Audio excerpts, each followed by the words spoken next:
Boy, is Pierre Poilievre ever over the target on this one. It's the Godfather here again. Man, his comments about how Trudeau should probably be going to jail sure struck a nerve with a lot of people. A lot of people you wouldn't think.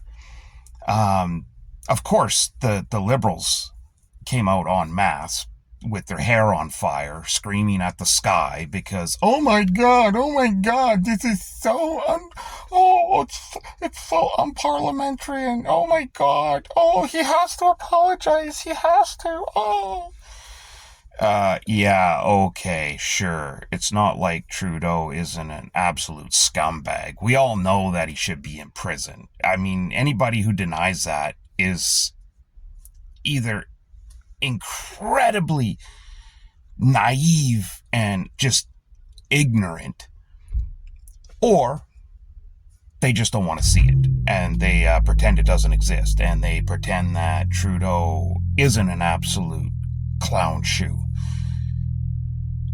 But when you see people like this goof, Corey, I don't know, Taneki or whatever, he was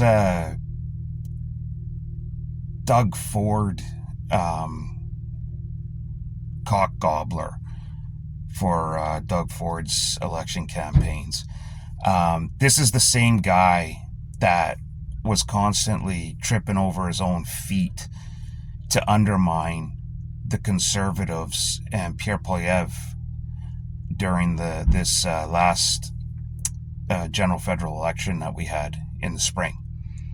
This guy calls himself a conservative, but all he did was slag the Conservative Party any chance he got. Anytime he got a chance to stand in front of a camera, he would just demean and disparage the Conservative Party, stopping very short of calling people who supported Poilievre and the Conservatives idiots. And, you better vote. Get your elbows up, everybody. And then you have Lisa Raitt. Again, she's a C-word, man. Sino. Conservative in name only. She's never had conservative values. She's always been more on the liberal side of things than anything. I don't know how or why she even considers herself to be a conservative, or why people even listen to her anymore. But yeah, she even came out and she was slagging Pierre Poilievre for what he said. Oh, it's so unprofessional for him to do something like this. It's so terrible. He really should apologize. And she's talking like this thing with Trudeau happened decades ago. She's like, think of the voters. Voters that are 10, 18 years old, they don't even know this. They don't even remember this. They don't even know who Trudeau is. It's like, bitch, this happened Trudeau was a freaking prime minister months ago. Months ago. This didn't happen 2 or 3 decades ago, okay? It's like he was prime minister a few fucking months ago. People remember. People remember. You know why people remember? Because Canada is facing record homelessness, record lines and usage at food banks, the highest unemployment we've seen in decades. So yeah, people remember Trudeau, yet actual dumb cunt. But it's just ridiculous. So from my perspective, Pierre Poilievre is right over target. He's doing exactly what he needs to do. He needs to shake things up. He needs to be controversial. He needs to play the game the way the left does. This has been the problem with the Conservatives all along. They always play by the rules. And I get it. That's how the Conservative Party has been. But you can't be like that. You gotta meet these people like the Liberals. You gotta meet them at their own level. You have to. If we're ever going to see a conservative government in this country again, you got to start playing by their rules, right? And that includes being controversial and saying things that people would just gasp at. Oh my. So when Pierre Poilievre comes out and says that Trudeau probably should be in jail, he's not wrong. When he says retired RCMP Commissioner Brenda Lucki was wholly deficient in her job and carrying out her duties, he's not wrong. There's oodles and oodles of evidence that support that. Now, with all of that being said, I don't know why all the crazy fake ball clutching is happening over this. The Conservative Party said they stood up, I think it was like 21 or 22, something like that, 2021, 2022, and openly called for Commissioner Brenda Lucki's resignation in the House of Commons because they said she wasn't fulfilling her duties. They stopped short of actually just saying, hey, she's corrupt, she's covering up, she's running defense for Trudeau and the Liberals. I mean, that's why they called for her resignation openly. So why all of a sudden is it an issue? Nobody batted a freaking eyelash a couple of years ago when Conservatives stood up in the House of Commons and said, this bitch needs to go. Why?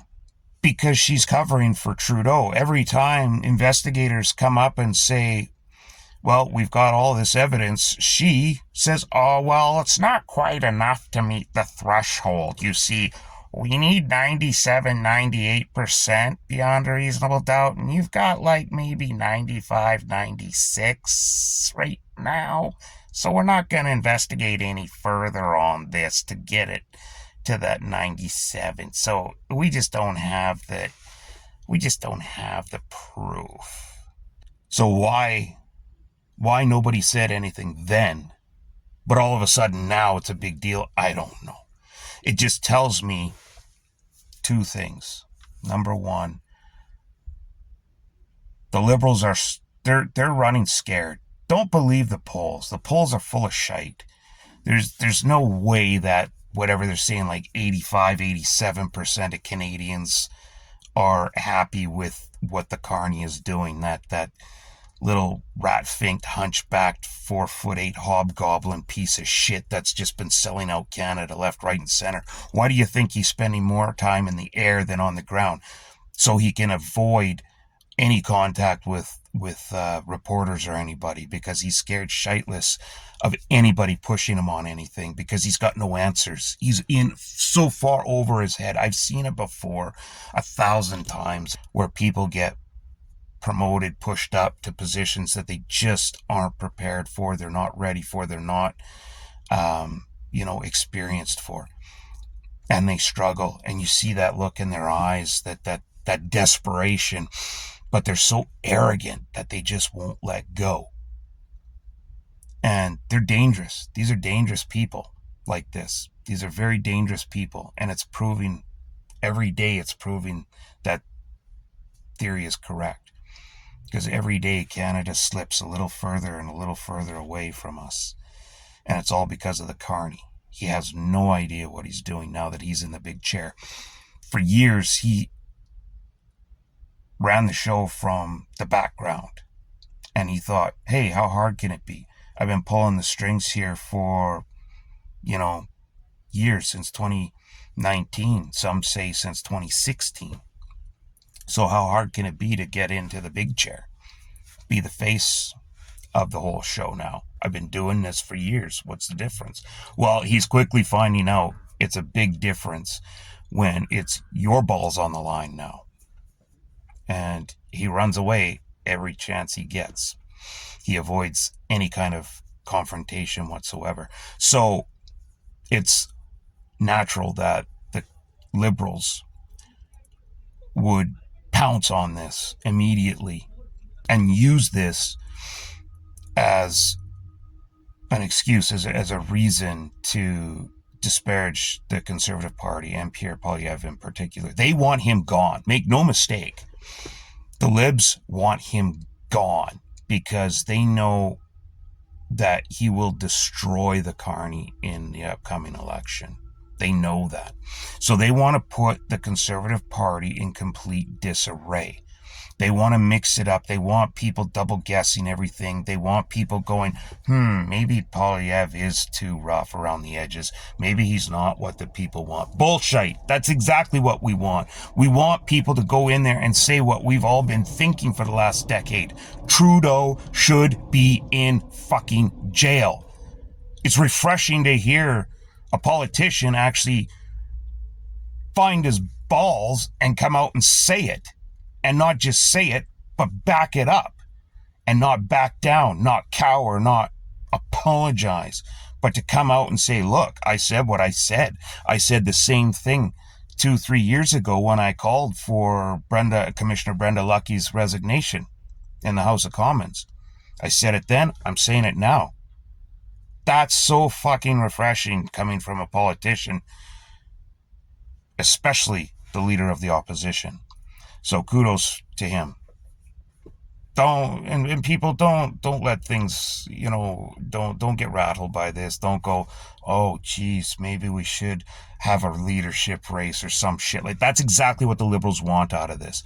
They're gonna look for any possible fracture they can find, even if they have to paint it on with a little paintbrush and go, look, there's a crack in the foundation. There's a crack in the foundation.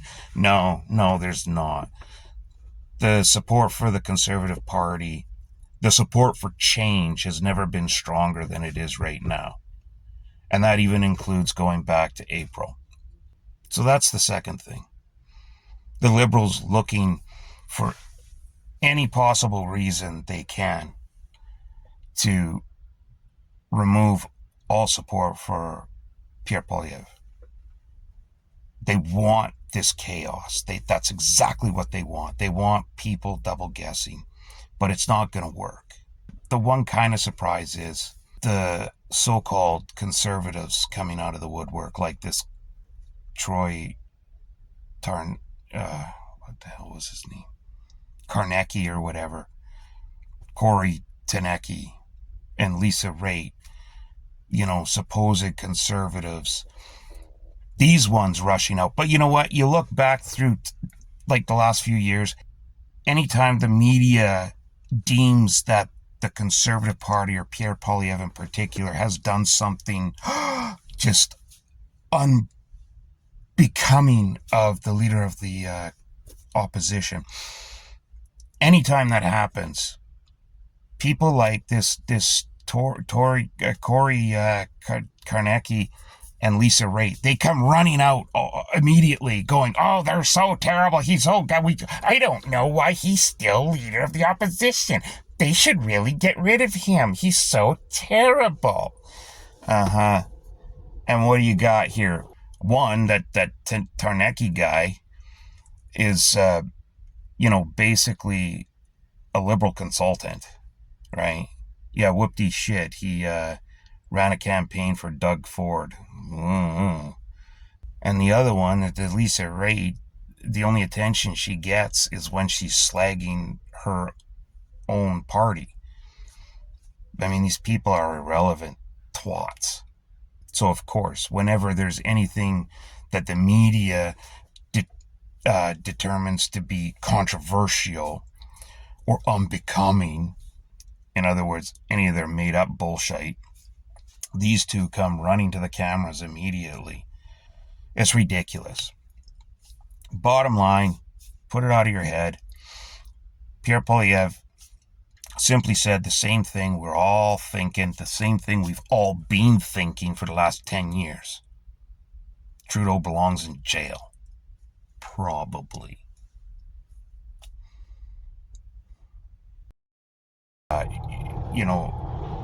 Fucking SkyTrain. God damn it. This is not a good place to record. It's very noisy. Pierre Poilievre. Oh, what an asshole. God, I hate people with that like that. Fix your fucking muffler, you dink.